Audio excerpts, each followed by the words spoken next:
अभी भी कुछ सुनना बाकी है क्या?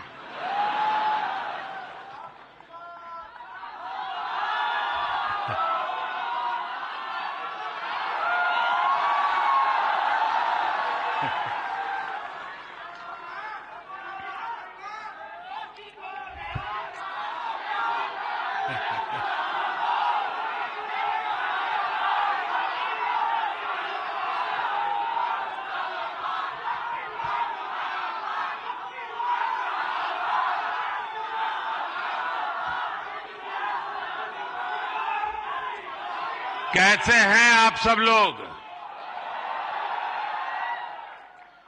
थोड़ी सी वाइब भी तो चेक हो जाए।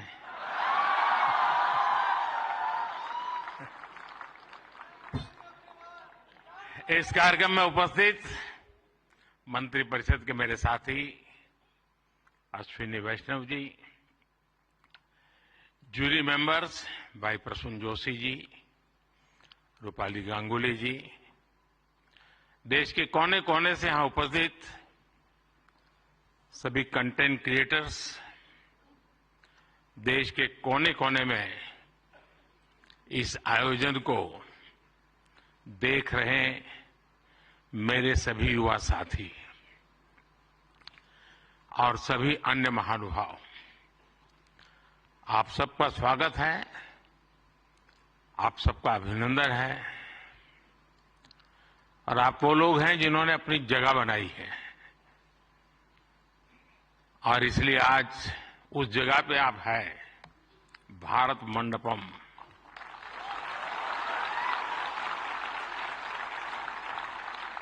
और बाहर सिंबल भी क्रिएटिविटी से जुड़ा हुआ है आते ही। और यही जगह है जहां G20 से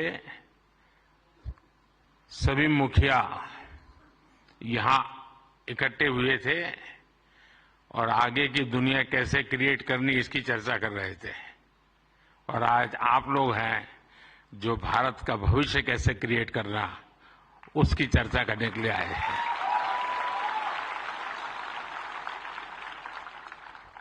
साथियों, जब समय बदलता है, टाइम चेंज होता है, जब नए युग की शुरुआत होती है तो उसके साथ कदम से कदम मिलाना ये देश का दायित्व होता है। आज भारत मंडपम में देश अपने उस दायित्व को पूरा कर रहा है। पहले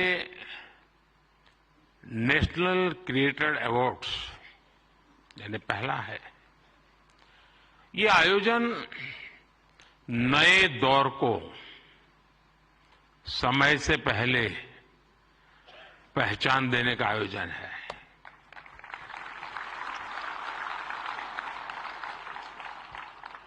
और कुछ लोग मुझे कभी कभी पूछते हैं कि आपकी सफलता का रहस्य क्या है, ऐसा मुझे पूछते हैं। मैं हर एक को जवाब नहीं देता हूं।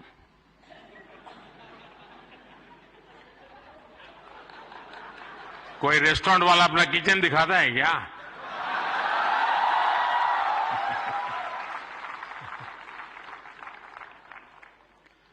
लेकिन आपको मैं बता देता हूं,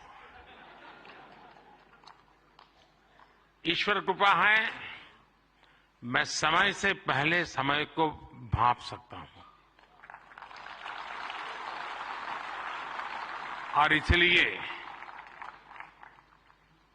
ये पहला ऐसा अवार्ड है जो शायद आने वाले दिनों में बहुत प्रमुख स्थान लेने वाला है।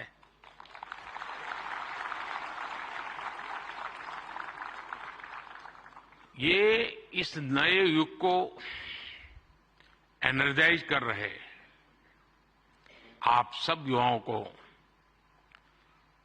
सम्मान देना, क्रिएटिविटी को सम्मान देना और समाज की रोजमर्रा की जिंदगी के प्रति जो संवेदनशीलता है उसको सम्मान करने का अवसर है।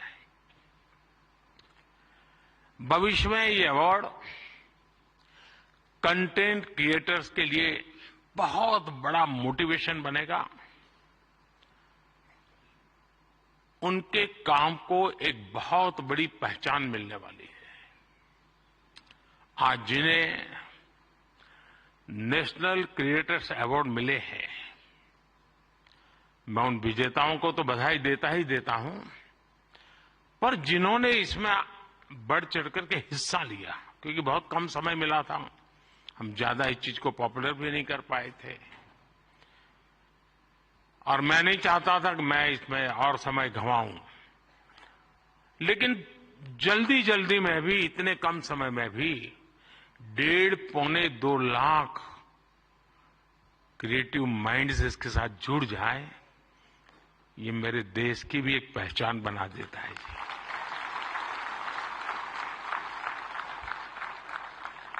और साथियों, आज एक और पवित्र संयोग है।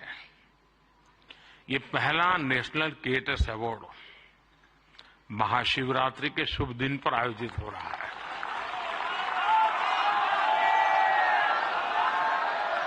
और मेरे काशी में तो शिव जी के बिना कुछ नहीं चलता है।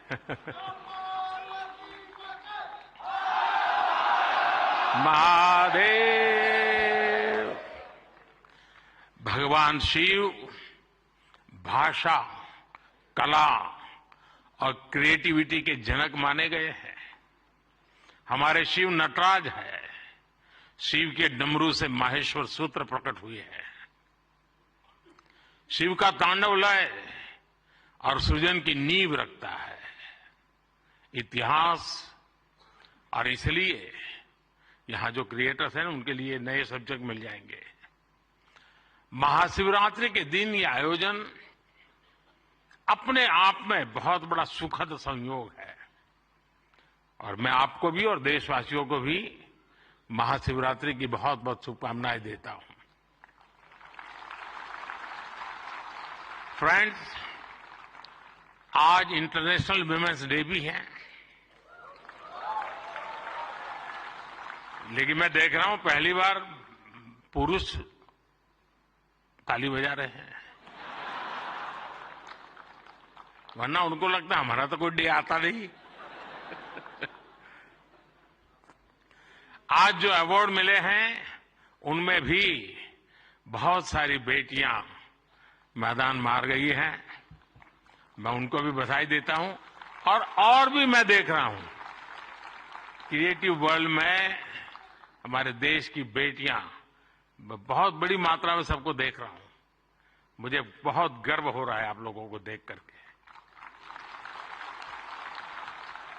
मैं देश की सभी महिलाओं को, बहनों को, बेटियों को इंटरनेशनल वुमेन्स डे की बहुत बहुत बधाई देता हूं। और आज ही मैं अभी, आप तो यहां बैठे हैं, मैं गैस सिलेंडर का 100 रुपया कम करके आया हूं।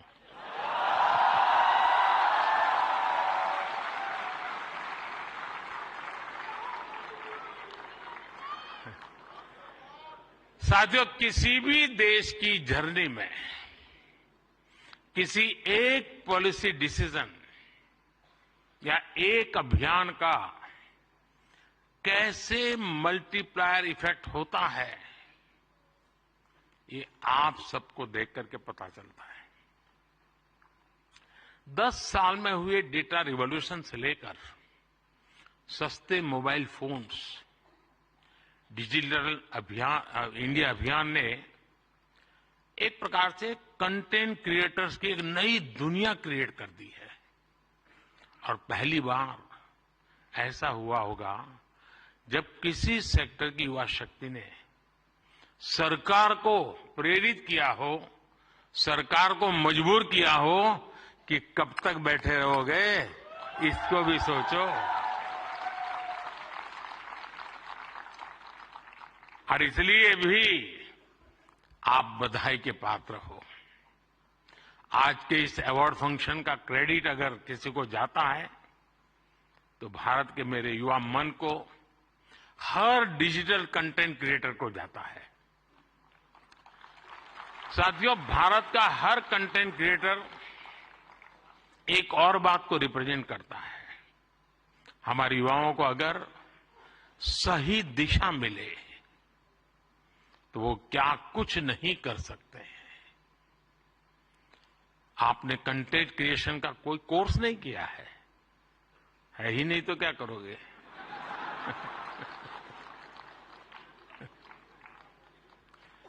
पढ़ाई के टाइम करियर सेलेक्ट करते हुए ये सोचा भी नहीं होगा कि हम कंटेंट क्रिएटर जैसा कुछ बनेंगे, लेकिन अपने भविष्य को पहचाना, फ्यूचर को देखा और ज्यादातर लोगों ने वन मैन आर्मी की तरह काम शुरू कर दिया।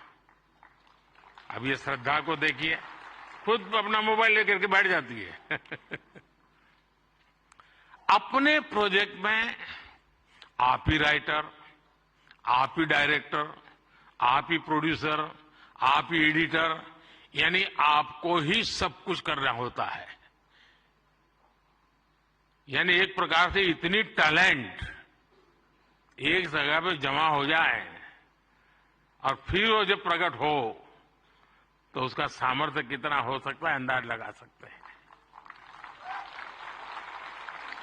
आपने आइडियाज गढ़े, इनोवेशन किए और उन्हें स्क्रीन पर जीवंत बनाया।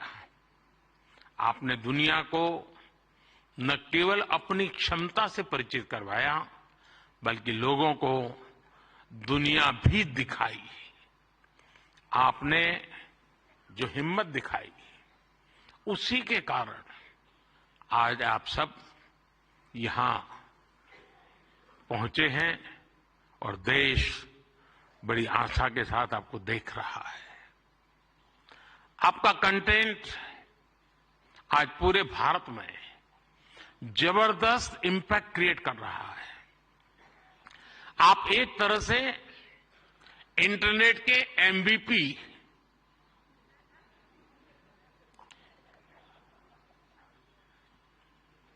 ठीक है ना? थोड़ा दिमाग खपाओ, क्रिएटिविटी बताओ अपना। जब मैं आपको एमपीपी कहता हूं मतलब मोस्ट वैल्यूएबल पर्सन बन गए। साथियों, आप सभी जानते हैं कि जब कंटेंट और क्रिएटिविटी आपस में कोलैबोरेट करते हैं तो इससे एंगेजमेंट बढ़ती है। जब कंटेंट डिजिटल से कोलैब करता है तो ट्रांसफॉर्मेशन आता है।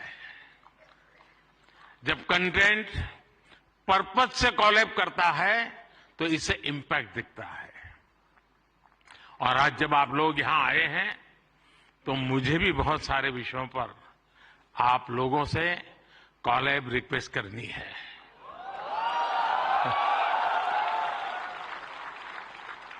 साथियों, एक जमाने में हम छोटी से छोटी दुकानों पर लिखा देखते थे कि यहां बहुत टेस्टी फूड मिलता है, ऐसा देखते थे ना। कोई भी कहे वहां क्यों खाना, तो बोले टेस्टी फूड है। लेकिन आज हम देखते हैं कि दुकान वाले लिखते हैं कि यहां हेल्दी फूड मिलता है। अब टेस्टी नहीं लिखता है, हेल्दी फूड मिलता है। क्यों बदलाव आया? तो ये एक बदलाव समाज में भी आ रहा है। इसलिए कंटेंट ऐसा होना चाहिए जो लोगों में कृतज्ञ भाव जगाए, देश के प्रति आपके जो कर्तव्य हैं उनके लोगों को प्रेरित करें। और आपके कंटेंट का यही डायरेक्ट मैसेज हो, ये जरूरी नहीं है। आप कंटेंट क्रिएट करते हुए इसका ध्यान रखेंगे तो इनडायरेक्टली भी उसमें जरूर झलकेगा। आपको ध्यान होगा, लाल किले से मैंने बेटियों के अपमान का विषय उठाया था। एक बार मैंने ये भी कहा था कि आप बेटी शाम को घर आती है तो पूछते हैं क्यों देर से आई, कहां गई थी, क्यों जल्दी घर नहीं आई। मैंने लाल किले से पूछा था कि मुझे कोई तो माँ बाप बताओ जो अपने बेटे को पूछते हो कि तुम देर से क्यों आ रहे हो, कहां गए थे। बेटी को सब पूछते हैं, बेटे को कोई नहीं पूछता है। मैं कंटेंट क्रिएटर से कहता हूं इस बात को आगे कैसे बढ़ाएं, एक माहौल कैसे बनाएं। समान जिम्मेवारी होनी चाहिए। बेटी देर से आए तो भूकंप हो जाए और बेटा देर से आए, बेटा खाना तो खाया था ना। क्यों भाई? कहने का मेरा मतलब है साथियों कि हमने समाज के साथ जुड़ना है और इस भावना को घर घर पहुंचाने में आप जैसे साथी बहुत अच्छे ढंग से इसको कर सकते हैं। देखिए, आज महिला दिवस पर आप इस संकल्प को फिर दोहरा सकते हैं। हमारे देश की नारी शक्ति का सामर्थ्य कितना ज्यादा है, वो भी आपके कंटेंट का हिस्सा, प्रमुख हिस्सा हो सकता है। मैं जरूर दावे से कहता हूं जी, आप में से कोई थोड़ा क्रिएटिव माइंड के साथ सुबह से रात तक मां क्या करती है उसी को थोड़ा रिकॉर्ड करके उसको एडिट करके रखें, देखने वाले उस परिवार के बच्चे चौंक जाएंगे, अच्छा मां इतना काम करती है। एक साथ करती हैं, यानी आपके पास एक ताकत है, आप इसको ऐसे प्रस्तुत कर सकते हैं। उसी प्रकार से जैसे गांव की जो जिंदगी है, आपने देखा होगा इकोनॉमिक एक्टिविटी में गांव की महिलाएं बहुत बड़ी मात्रा में जुड़ी हुई थी। ये वेस्टर्न लोगों की जो सोच है ना कि भारत में वर्किंग वुमेन नहीं है, अरे भाई वर्किंग वुमेन छोड़, भारत में महिला है तभी तो संसार चल पा रहा है जी।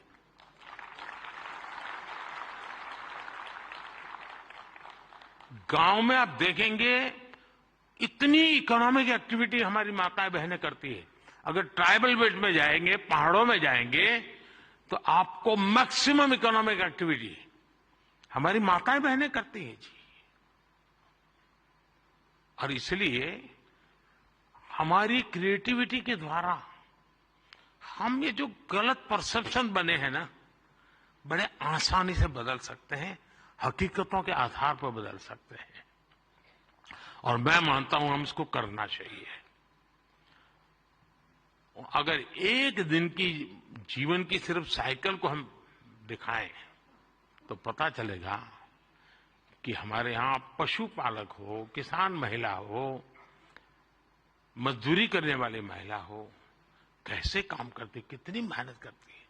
साथियों, स्वच्छ भारत की सफलता से आप सभी परिचित हैं और आपने उसमें सहयोग भी किया है, लेकिन ये तो निरंतर चलने वाला जन आंदोलन है। कहीं पर भी कोई सफाई की अच्छी चीज आती है, अब जैसे मैंने अभी एक रील देखा, कोई टाइगर पानी पीने जा रहा है और उसमें प्लास्टिक की बोतल देखता है, तो टाइगर मुंह से प्लास्टिक का बोतल उठाता है और कहीं पर जगह पर छोड़ने के लिए चला जा रहा है। अब इसका मतलब मोदी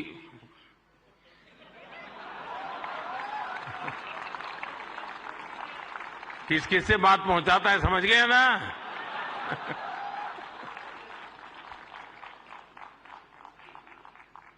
अब उसके माध्यम से आप भी पहुंचा सकते हैं।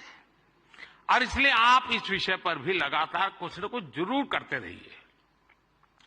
एक अहम विषय भी मैं आपसे स्पर्श करना चाहता हूं दोस्तों। ये छोटी छोटी चीजें जो मेरे मन को छूती है, मेरा मन करता है कि क्रिएटिव माइंड के लोग हैं तो शायद मैं मन खोल करके बातें भी कर सकता हूं। मैं भाषण नहीं कर रहा मुझे। जैसे मेंटल हेल्थ, ये बहुत ही छूने वाला विषय है। और वैसे तो डिजिटल प्लेटफॉर्म पर काफी कंटेंट हंसी मजाक से जुड़ा होता है, लेकिन कई अन्य गंभीर विषय भी होते हैं। मैं देखता हूं मेंटल हेल्थ को लेकर, बहुत बधाई हो आपको, बहुत बधाई हो, बहुत बधाई हो, बहुत बधाई हो। मैं नहीं कह रहा हूं नहीं बनाते हैं, मैंने बोला ही नहीं है जी, मैं ऐसी गलती नहीं कर सकता हूं। मुझे मेरे देश के टैलेंट पे भरोसा है, मुझे मेरे देश के लोगों की संवेदनशीलता मुझसे जरा भी कम नहीं है।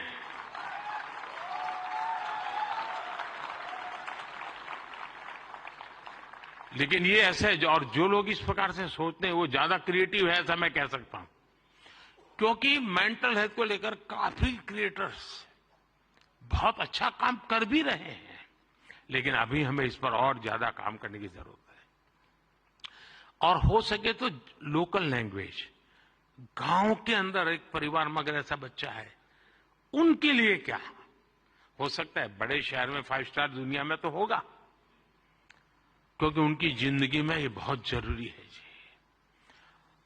उसी प्रकार से एक बहुत बड़ा महत्वपूर्ण विषय है बच्चों में स्ट्रेस का।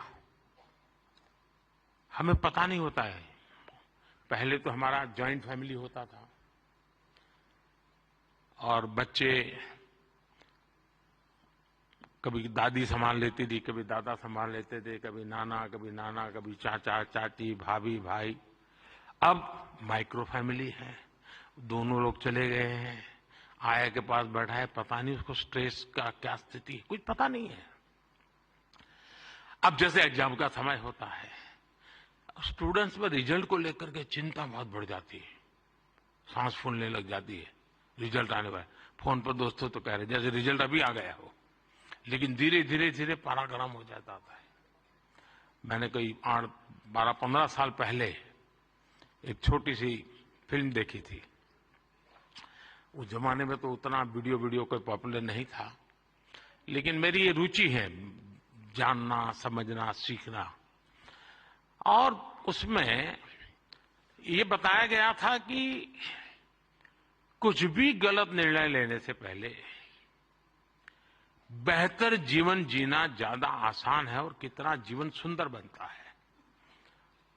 और उस बच्चे को एग्जाम देनी होती थी, उसको लगता है ये सब मैं नहीं कर पाऊंगा, तो आत्महत्या करने के लिए सोचता है। शायद उसके जो क्रिएटर होंगे उसको याद आ जाएगा, मुझे पूरा याद नहीं, क्योंकि मैंने 15-16 साल पहले इसको, 20 साल हो गए होंगे। तो उसको मन करता है कि मैं रस्से से टांग करके जान दे दूं, तो रस्सा खरीदने जाता है। तो वो उसे पूछता है कितने फीट चाहिए लंबा, तो सोचता है फीट क्या होता है, तो जाके पढ़ाई करता है, फीट ऐसे होता है। फिर वो कहता है उसको वो हुक चाहिए, तो लोहे का चाहिए, कैसा चाहिए, उसकी पढ़ाई का। फिर उसके ध्यान में आता है यार मरने से ज्यादा तो पढ़ना सरल है। बहुत ही अच्छी फिल्म बनाई है उसने, हार्डली 7-8 मिनट की होगी। लेकिन जब मैंने उसको देखा, और वो ये जो आत्महत्या करने का मूड बन जाता है बच्चों का, छोटी सी चीज है लेकिन उसके जिंदगी को एक नई राह दिखा देती है। अब आप भी जानते हैं मैं परीक्षा पे चर्चा का कार्यक्रम करता हूं। आपको लगता, कई लोगों को मजाक उड़ेगा क्या यार के प्राइम मिनिस्टर है, बच्चों के साथ परीक्षा पे चर्चा करता रहता है, फालतू समय का। मैं जानता हूं दोस्तों को, मैं कोई सरकारी सर्कुलर निकाल करके बच्चों की जिंदगी नहीं बना सकता। मुझे उनके साथ जुड़ना पड़ेगा, उनको जानना पड़ेगा, जी जान से जुटना पड़ेगा। और उस समय यानी बारिश के बाद अगर मैं खेत में काम करूं तो काम का है, परीक्षा के दिनों में उसकी बड़ी ताकत होती है। और इसलिए मैं हर साल रेगुलरली ये कार्यक्रम करता हूं, क्योंकि मेरे मन में यही होता है कि इन बच्चों के साथ मैं कुछ बातें करूं, खुल करके बातें करूं। हो सकता है किसी को एक आध चीज काम आ जाए, उनके मन को छू जाए, उनका हाथ पकड़े, उनकी हैंड होल्डिंग करे, उनके माँ बाप को लगे, टीचर को लगे। साथियों ये सारे काम, मैं तो रील बनाने के लिए समय नहीं निकाल सकता, तो मैं ऐसे काम कर लेता हूं, लेकिन आप तो वो भी कर सकते हैं जी। क्या हम ऐसा कंटेंट और ज्यादा बना सकते हैं जो यूथ में ड्रग्स के नेगेटिव इफेक्ट्स को लेकर अवेयरनेस लाए?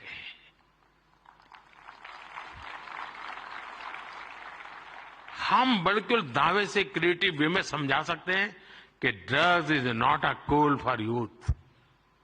वरना क्या है यार, कूल हॉस्टल में बैठे हैं, कूल। साथियों इसमें बहुत बड़ा, और आप लोग हैं बड़े, क्योंकि आप उनके साथ जुड़ सकते हैं, उनकी भाषा में बात कर सकते हैं। साथियों अगले कुछ दिनों में लोकसभा के चुनाव होने जा रहे हैं।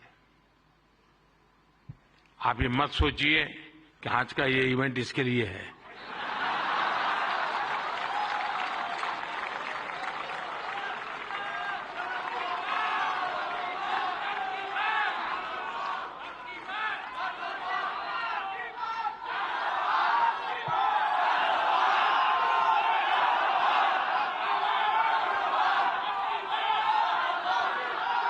और मैं आपको गारंटी देता हूं कि हो सका तो नेक्स्ट शिवरात्रि पर भी, या तो डेट कोई और हो सकती है, या ऐसा कार्यक्रम मैं ही करूंगा।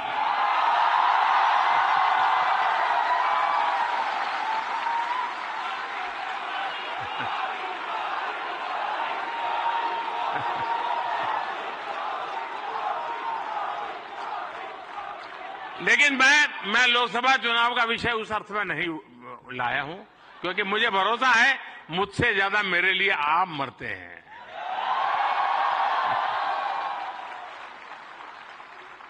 और आप मेरे लिए इसलिए मरते हैं क्योंकि मैं आपके लिए जीता हूं, और जो अपने लिए नहीं जीता है उसके लिए मरने वाले बहुत होते हैं जी।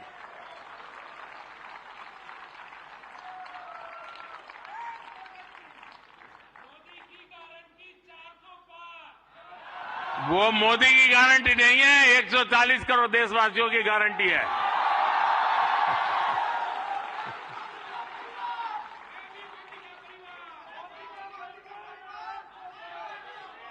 ये बात सही है, ये मेरा परिवार है। साथियों, मैं जो लोकसभा चुनाव की बात कर रहा था, और एक क्रिएटिव वर्ल्ड के लोग बहुत बड़ा काम कर सकते हैं। क्या हम ऐसा कुछ कर सकते हैं कि हमारे यूथ और खास करके हमारे फर्स्ट टाइम वोटर, उनको हम जागरूक करने के लिए क्या कर सकते हैं, और उसको पता हो कि वोट देना यानी किसी को जिताना हराने का काम नहीं है जी। वोट देने का मतलब है तुम इतने बड़े देश की निर्णय प्रक्रिया के हिस्सेदार बने हो, तुम देश का भविष्य बनाने वाले एक महत्वपूर्ण पार्टनर हो। ये उस तक पहुंचना जरूरी है जी। उसको कभी ये मत कहिए किसको वोट दो, लेकिन आप उसको तो जरूर कहिए कि वोट तो देना ही चाहिए। वो तय करेगा किसको देना किसको नहीं देना, वो तय करेगा, लेकिन वोट देना चाहिए, ये उसको जरूर कहना चाहिए। और मैं मानता हूं हमारे देश में, दुनिया के देश जहां जैसे जैसे समृद्धि बढ़ती गई, वोटिंग पैटर्न घटती गई। दुनिया में देश समृद्ध हुए, लेकिन अलग अलग व्यवस्थाओं ने समृद्धि तक ले गए और बाद में लोकतंत्र की दिशा में गए। भारत 100% लोकतंत्र के ही अधिष्ठान को लेकर के समृद्ध राष्ट्र बनने के सपने को लेकर के चला है, और दुनिया के लिए मॉडल बनने वाला है जी। ये दुनिया के लिए बहुत बड़ा मॉडल बनने वाला है, लेकिन उसमें मुझे मेरे देश के नौजवानों की भागीदारी चाहिए। 18, 19, 20, 21 साल के जैसे साथियों, हम अपने आसपास देखते हैं कि जो दिव्यांगजन होते हैं, स्पेशली एबल्ड होते हैं, उसमें बहुत प्रतिभा होती है, टैलेंट होता है।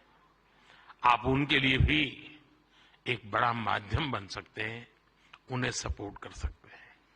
हमारे दिव्यांगजनों में जो इनहेरेंट ताकत होती है, उसे बाहर लाने की आवश्यकता है। उसे भी सोशल मीडिया की शक्ति से जोड़ने की जरूरत है। साथियों, एक और विषय है भारत का इन्फ्लुएंस, भारत के बाहर और ज्यादा बढ़ाने का। आज दुनिया में आप में से जो भी परिचित होंगे विश्व के साथ, आज भारत का तिरंगे का बहुत आन बान शान है, भारत के पासपोर्ट की आन बान शान है कि नहीं है? है ना? आपने देखा होगा यूक्रेन से बच्चे जब निकल रहे थे, तिरंगा झंडा दिखा दिया, काम चल जाता था जी।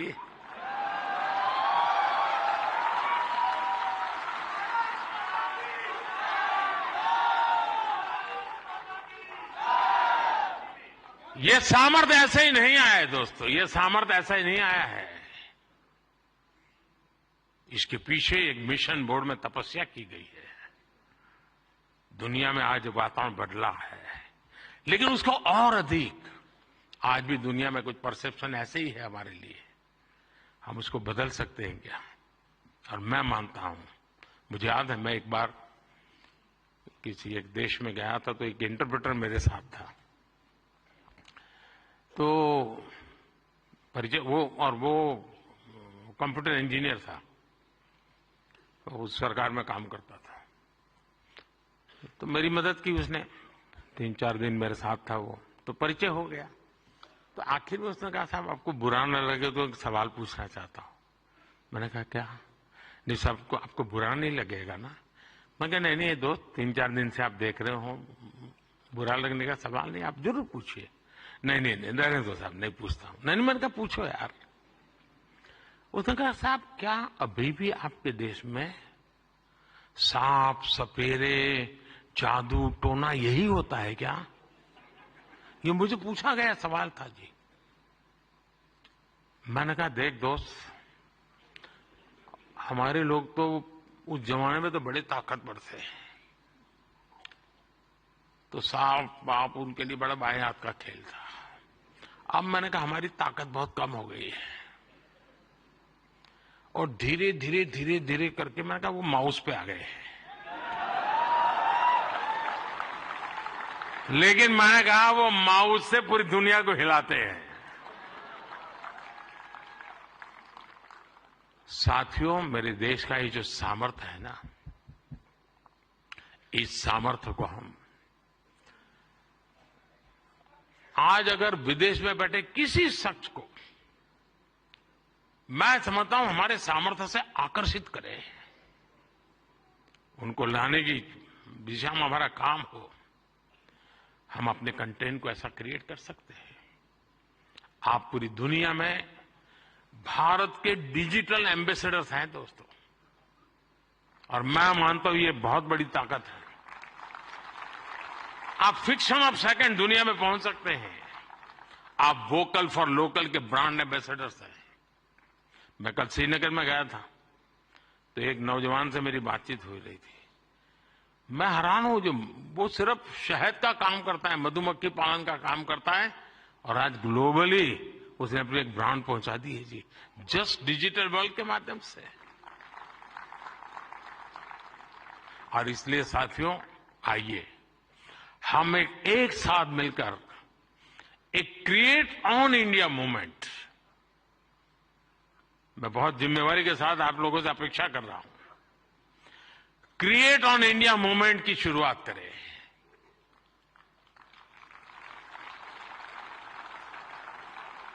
हम भारत से जुड़ी स्टोरीज को, भारत की संस्कृति को, भारत के हेरिटेज और ट्रेडिशंस को पूरी दुनिया से शेयर करें। हम भारत की अपनी स्टोरी सबको सुनाएं।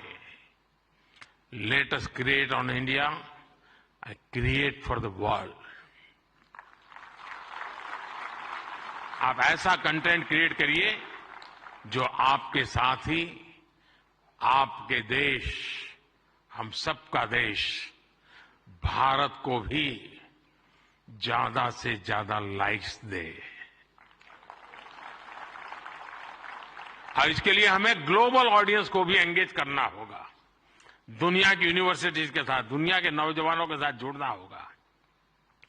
आज पूरी दुनिया में लोग भारत के बारे में जानना चाहते हैं। आप में से कई लोग विदेशी भाषा को जानते हैं, नहीं जानते होंगे तो आपको एआई की मदद से काम हो सकता है। कुछ लोग सीख भी सकते हैं। आप ज्यादा से ज्यादा यूएन लैंग्वेज में, जर्मन, फ्रेंच, स्पेनिश जैसे लैंग्वेज में कंटेंट बनाएंगे तो आपकी और भारत की भी रीच बढ़ेगी।